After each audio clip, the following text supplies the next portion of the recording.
Hi, and welcome to Diary of a Hypnotherapist, my way of practicing what I preach and reflecting on the past to see what went well, what didn't go so well, so decisions can be made that made the future different from the past. And actually, this week I haven't been doing any hypnosis at all because I've just come back from a week in Austria where I've been skiing. So my reflection is less about what went wrong, what went well, but more about why having these weeks away are so important for me. I see energy a lot like a currency. And when we use that word currency, most people think automatically of money. But energy, I see a lot like being money. You need to invest in it because if it actually goes into the red, you're in trouble.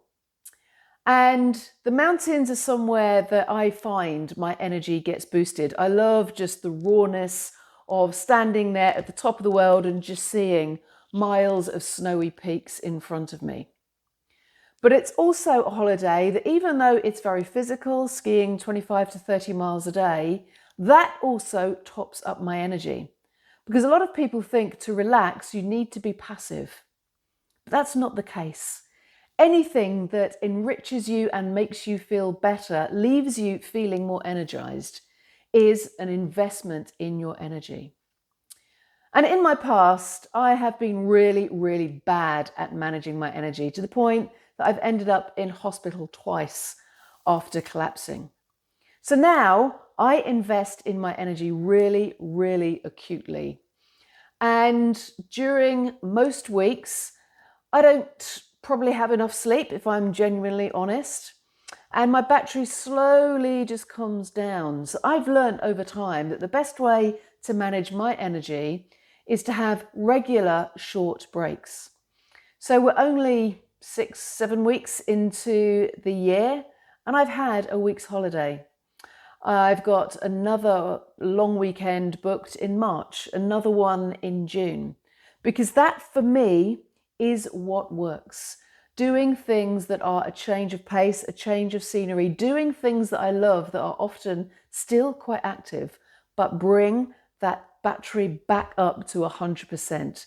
So I can cope with a few more weeks where it erodes down without getting back into that danger level. And a while back, I created a document that helps people start to look at what I think are three currencies: the money bit, the energy bit, and also time, the only currency that we all share as a fixed resource. So I manage my time now to optimize my energy whilst also using money to either invest in those things or to bring money in. And when all of those three things are constantly raising up, then life is also getting better. So if that's something that you can relate to, perhaps you never have enough time. We only ever have 24 hours in a day, but perhaps the choices you're making is meaning that time always seems to be in limited resource. Perhaps money is at a low level, a time at the moment where a lot of people are struggling. Or perhaps it's your energy that tends to run down very quickly. So that document is freely downloadable from my website, carolinecavanagh.co.uk. Take a look, run through a couple of the exercises and see how you can trade between those three to make sure that all of your currencies are actually growing because you're investing in them. So I've made a big investment in my energy. I'm ready for a great week ahead, and I look forward to sharing my week with you at the end of this week. Take care. Bye-bye for now.